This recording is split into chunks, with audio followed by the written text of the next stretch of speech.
Hello बच्चों, let's read the question.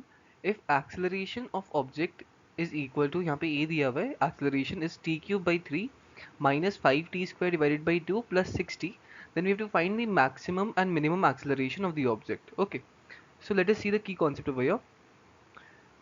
Key concept.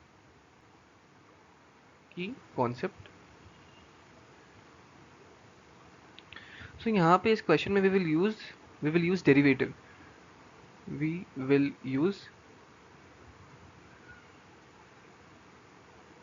Maxima minima, basically maxima minima जो application of derivative में आता है, maxima and minima. Okay, and condition क्या है मैक्सिमा का? कंडीशन फॉर मैक्सिमा का कंडीशन है कि d two y by d x, basically d a y, d two a divided by d t square, this is less than zero. And minima का कंडीशन होएगा d two a divided by d t square, this is greater than zero. Okay, so let us solve the question. अब यहाँ पे acceleration जो बताया जा रहा है वो है T cube divided by 3 minus 5t square divided by 2 plus 6t. So first of all हम लोग इसका डेरिवेटिव निकालते हैं, D A by d T. हम लोग टी से डिफ्रेंशिएट करेंगे क्योंकि पूरा जो इक्वेशन है वो टी के रिस्पेक्ट में है. So this is equal to t square minus 5t plus 6. अब हम लोग इसके रूट्स निकालेंगे. ये जो क्वाड्रेटिक इक्वेशन बना, इसके दो रूट्स आएंगे. This is equal to t minus 3 into t minus 2 and this is equal to zero. हम लोग इसको ज़ीरो करते हैं. सो यहाँ से टी के दो वैल्यूज आ गए, t is equal to 3 and t is equal to 2. तो मैक्सिमम मिनिमा यहाँ थ्री और टू हो जाएंगे, बट हम लोग को निकालना पड़ेगा कि मैक्सिमा कब होएगा, मिनिमा कब होएगा. इसीलिए we will find the value of d two a divide by d t square. D two a divided by d t square, इसका वैल्यू हो जाएगा 2t-5. और हम लोग अब क्या करेंगे, ये जो दोनों वैल्यूज है टी का, हम लोग ये दोनों वैल्यूज इस इक्वेशन में रखेंगे एंड देखेंगे कि ये इक्वेशन में नेगेटिव कब होता है, पॉजिटिव कब होता है. सो यहाँ से we can write when t is equal to 3, जो d two a divide by d t square हो जाएगा, वो हो जाएगा यहाँ से, ये हो जाएगा 1. Okay, and this is greater than zero. So therefore this is the condition of, अगर हम लोग की कॉन्सेप्ट से देखिए, this is the condition of minima. So minima यहाँ पे होएगा मिनिमम एक्सेलरेशन. एंड जब हम लोग t is equal to, if you will write t is equal to 2, so जो d two a divide by d t square हो जाएगा, वो होएगा this is equal to -1 and this is less than zero. So this is the condition of maxima. ठीक है. सो हम लोग देख सकते हैं जब जब टाइम 3 सेकेंड होएगा, जब टी इज इक्वल टू 3 होएगा, तब मिनिमम मतलब मिनिमम एक्सेलरेशन आएगा, मिनिमम एक्सेलरेशन. और जब टाइम टी होएगा, टी इज इक्वल टू 2 होएगा, तब मैक्सिमम एक्सेलरेशन आएगा. So we can write the answer as answer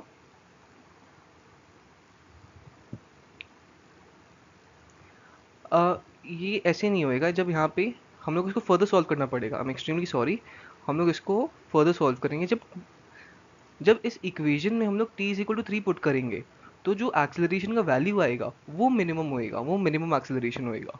और जब हम लोग इस इक्वेशन में t is equal to 2 put करेंगे, तो जो एक्सेलरेशन का वैल्यू आएगा वो मैक्सिमम होएगा. सो हम लोग को फर्दर सॉल्व करना पड़ेगा इसको. Okay, so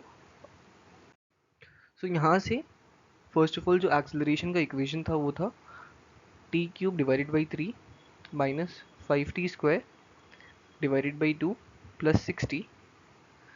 so first of all हम लोग मिनिमम एक्सेलरेशन निकालते हैं, मिनिमम ए. एंड ये कब आता है, this comes at t is equal to 3. T is equal to 3 पे आता है. तो यहाँ से ए का वैल्यू क्या आ जाएगा, ए का वैल्यू आ जाएगा यहाँ पे 3 क्यूब हो जाएगा 27, 27/3 is 9. 9 minus 5 into 9 divided by 2 plus 6 into 3, that is 18.